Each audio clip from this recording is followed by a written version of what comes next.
May kahulugan ng belt na to. May kahulugan ng tagumpay na to. Pwede ko nang itaas ang loob ko. Dahil dito.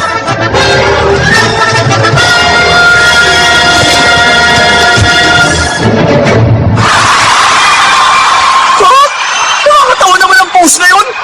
Pero ang ganda na naging laban nila, di ba? Di siya yung tipong mahilig magpakita ng emosyon. Siguro talaga importante ang laban to para sa kanya. Ha? Pwede ba huwag mo kasi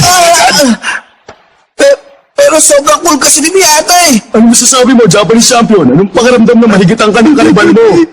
Pero hindi ko naman siya kanibal ah! Hindi yun totoo! Maghintay ka lang. Makakahabol din ako. Hindi lang siya nakahabol. Mas malayo na ang narating niya kumpara sa akin.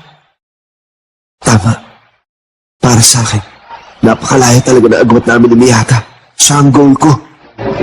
At ngayon, alam ko na kung anong gusto ko. Ang OPBF title! sa wakas, nabuhay na ang determinasyon ni Ipo. Pwede na ako makipaglaban ng may tangal. Handa na ako. Ipo Makunotsi!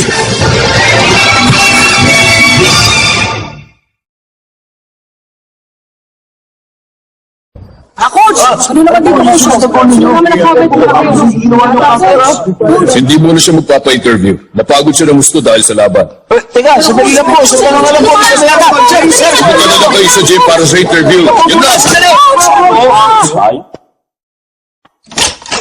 Pasensya na sa abala.